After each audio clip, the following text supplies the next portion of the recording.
Praise the lord. యేసుకు స్తుతి కీర్తన Christian gospel musical ministries తరపున మీకందరికీ శుభాభివందనాలు తెలియజేస్తూ ఉన్నాను. మరి మీకందరికీ ముందు ప్రసంగంలో చెప్పిన రీతిగా నేటి నుంచి అపోస్తలుల యొక్క జీవిత చరిత్రలు, మరి యేసుక్రీస్తు యొక్క శిష్యులు వారు చేసిన త్యాగం, వారు ప్రకటించిన సువార్త, వారు ఏ ఏ ప్రాంతాలకు వెళ్ళి ప్రకటించారని కొంత సాక్ష్యాన్ని క్లుప్తంగా మనం తెలుసుకుందాం.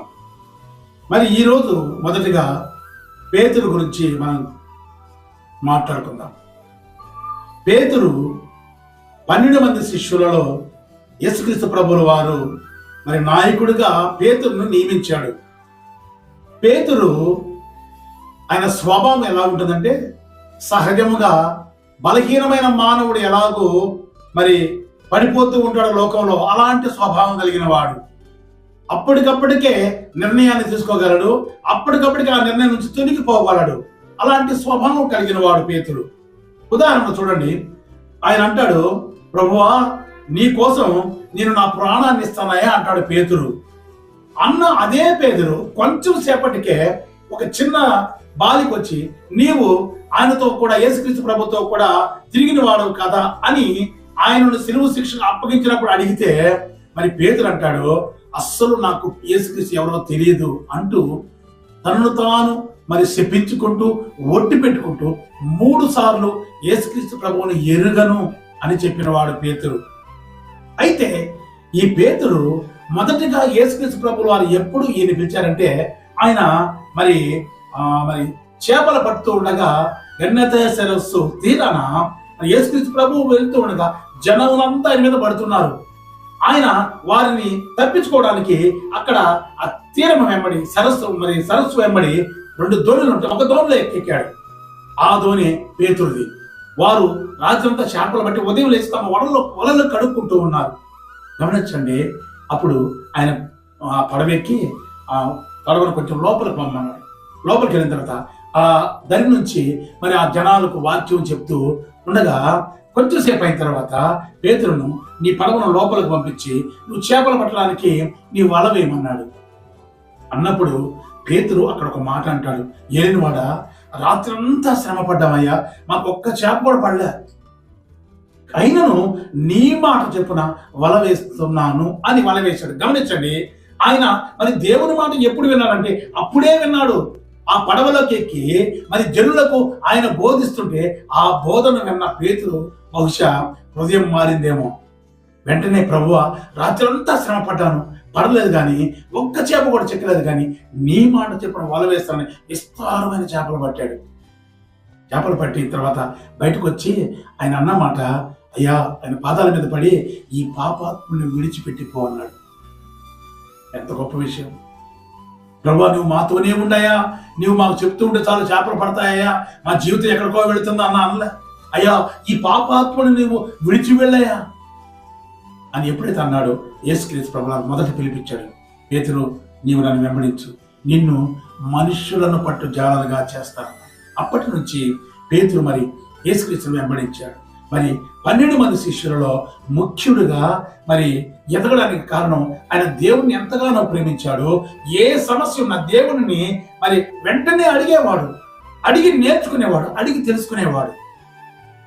చూడండి, మరి యేసుక్రీస్తు ప్రభువుల వారు ఆరోహణమై వెళ్ళిపోయిన తర్వాత మరి 12 మంది శిష్యులు, కొందరు శిష్యులు మేడగది మీద ఉంటే దేవుని యొక్క శక్తి వారి మీదకి వచ్చింది. వారందరూ భాషలతో మాట్లాడుతుంటే అక్కడ చూస్తున్న ప్రజలందరూ వీరందరూ మధ్యలో ఉన్నారు అని అన్నప్పుడు పేతురు ఆ 12 మందితో నిలబడి వారికి ఒక మొట్టమొదటి గొప్ప ప్రసంగాన్ని చేశాడు. ఆయన అద్భుతమైన ప్రసంగాన్ని పేతురు ఆ రోజే చేశాడు. ఆ రోజు ఆ ప్రసంగం వినడం ద్వారా ఒకే రోజు ఒక్క ప్రసంగానికి 3000 మంది మరి రక్షణలోకి తేబడ్డారు, మరి బాప్తిస్మం పొందారు. ఎంత అద్భుతం. అందుకే యేసుక్రీస్తు బహుశా పేతురుకు నాయకత్వాన్ని అప్పచెప్పాడేమో. తరువాత యెరూషలేములో ఉండి ఆ శిష్యులందరినీ వారు కాకుండా ఇంకా రక్షణ పొంది సేవకు వచ్చిన అనేక వారికి నాయకత్వాన్ని వహించి ఎవరెవరు ఏ ప్రాంతానికి వెళ్ళాలి, ఎవరెవరు ఎక్కడికి వెళ్ళి సువార్త చేయాలి అని అనేక ప్రాంతాలకు సువార్తకు పంపించాడు. నిజంగా పేతురు యొక్క నాయకత్వం వల్ల ఈరోజు మనం ప్రపంచం అంతా రక్షణ సువార్తను మనం ఇంత ఈజీగా దేవుని వార్తను వినగలుగుతున్నాం అంటే మొట్టమొదటిగా పేతురు, పౌలు వీరిని మనం చెప్పుకోవాలి. అయితే పేతురుకు దేవుడిచ్చిన మరొక వాగ్దానం ఏంటంటే, పేతురు పరలోకపు తాళపు చెవులు నీకిస్తున్నాను, నీవు భూమి మీద దేనిని విప్పుతావో పరలోకమందు అది విప్పబడుతుంది, నీవు భూమి మీద దేనిని బంధిస్తావో అది పరలోకమందు బంధించబడుతుందని మరి పేతురు దేవుడు వాగ్దానం ఇచ్చాడు యేసుక్రీస్తు ప్రభువుల వారు. చూడండి, పడిపోయిన తిరిగి లేచే స్వభావం. అయితే పేతురు లేచిన తర్వాత మరలా పడిపోలే. ఆయన ఎవరి మీద చేతులు పెట్టి వారి పరిశుద్ధాత్మను పొందేవాళ్ళంట. ఆయన నోటి నుంచి ఆశీర్వాదం వస్తే వారు ఆశీర్వదించబడేవారంట.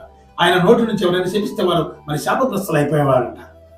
అంతటి శక్తిని మరి పేతురు పొందాడంటే కేవలం దేవుని మీద పూర్తిగా ఆనుకున్నాడు. పిల్లలు, మరి పేతురు అనేక ప్రాంతాల్లో సువార్త చేసినట్టుగా చరిత్ర ఆధారాలు ఉన్నాయి. ఆయన చూడండి, పేతురు ఇంగ్లాండ్ దేశంలోను, ఫ్రాన్స్ మరియు గాల్ దేశంలో, ఇవి కాక యెరూషలేము, సమరయ, గలిలయ ఈ ప్రాంతాలన్నీ కూడా సువార్తను చేసి అనేక మంది మరి శిష్యులను ఆయా ప్రాంతాలకు పంపించడంలో నాయకత్వాన్ని వహించాడు.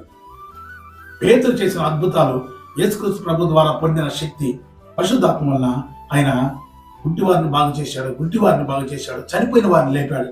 ఇంతకన్నా గొప్ప సాక్ష్యం ఏంటంటే, పేతురు దారిలో నడిచి వెళుతూ ఉంటే అనేక మంది ఆయన నీడ పడితే చాలు అని ఆయన నీడ కింద రోగులు పెట్టేవారట.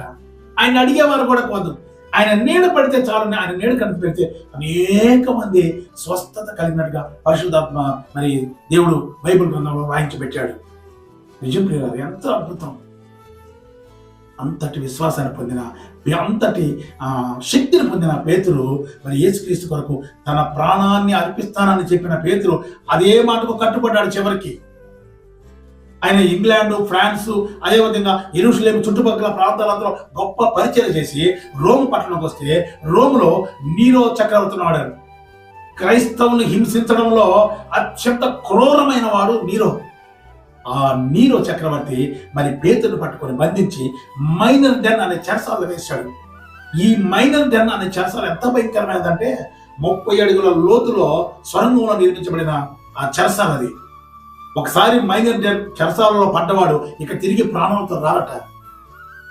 వారికి ఒకసారి భోజనం, వారికి ఒకసారి నీళ్లు.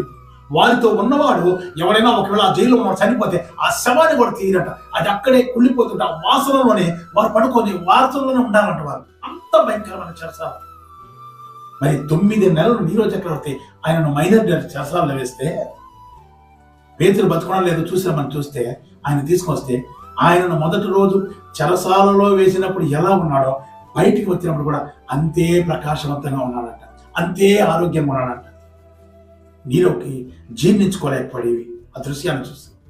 వెంటనే నీరో మరి ఆయనకు శిలువ శిక్షణ ఏవేయమంటే, పేతురు అన్నాడు, అంతకుముందు బాలికతో అన్నాడు, యేసు నీకు ఎవరో తెలుసా అంటే, నాకు అసలు తెలియదు అన్న పేతురు ఇప్పుడు అంటాడు, అయ్యా నేను యేసుక్రీస్తులాగా సిలువ వేయబడడానికి అర్హుడు కాదు, కాబట్టి నన్ను తలకిందులుగా సిలువ వేయమని అడిగి మరి ఆ సిలువ శిక్ష వేయించుకున్నాడు. చూడండి, ఈరోజు ప్రపంచ క్రైస్తవ్యాన్ని మరి పరిపాలిస్తున్న కేంద్రం రోమ్ పట్టణం. ఆ రోమ్లో మరి ఆయనను పాతి పెట్టిన ఆ ప్రదేశంలో పెద్ద మందిరం, ప్రపంచంలో పెద్ద మందిరం కట్టబడింది.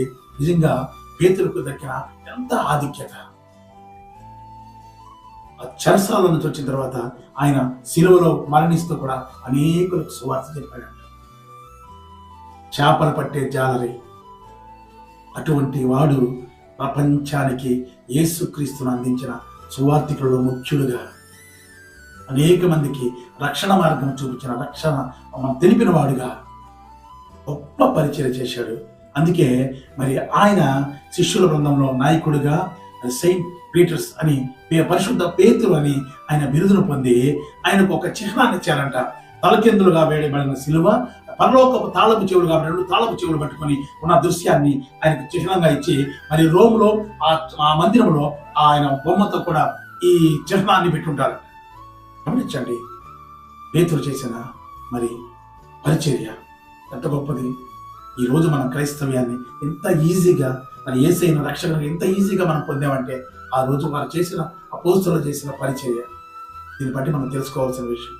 మనం వారి ద్వారా మనమైతే రక్షణ పొందాం. మనము ఒక్కరినన్నా రక్షణలోకి తీసుకురాగలుగుతున్నాము. ఒక్కరికన్నా మనం సువార్తను ప్రకటించి ఈ యేసయ్యను మనం పరిచయం చేసి ఆ రక్షణను వారికి అందించగలుగుతున్నాము. ఒకసారి హృదయాన్ని పరిశీలన చేసుకుందాం. పేతురు వలె మనం కూడా ఆయన శక్తిని పొందుకుందాం. పేతురు వలె మనం కూడా లోకానికి సువార్తను ప్రకటిద్దాం. అట్టి కృప దేవుడు మనకు దయచేసి కాపాడను గాక. ఆమేన్. ప్రార్థన చేసుకుందాం. పరిశుద్ధుడైన తండ్రి, నీకు వందనాలయ్యా. చెప్పబడిన మాటలు దీవించండి అయ్యా. పేతురుని ప్రభువా మీరు ఎంతగా దీవించారు. పేతురుని ప్రభువా మీరు ఆశీర్వదించిన విధానం ప్రభువా, పడిపోయిన స్థితిలో నుంచి ప్రభువా తిరిగి లేపి బలపరిచి నాయకత్వాన్ని అప్పగించి ప్రభువా ప్రపంచ సువార్తకు నాయకుడిగా నియమించిన విధానాన్ని బట్టి స్తుతిస్తున్నాం. మేము కూడా ప్రభువా ఆ రక్షణ మార్గంలో ఒక చిన్న పాత్రగా సువార్తను ప్రకటించే వీరులుగా ఆ హృదయాలను మార్చమని, ఈ వాక్యం వింటున్న ప్రతి బిడ్డను పేతురు జీవితం ద్వారా వారితో మాట్లాడమని, వారికి కృప చూపించమని యేసు నామములో ప్రార్థించి వేడుకొనుచున్నాము తండ్రి. ఆమేన్.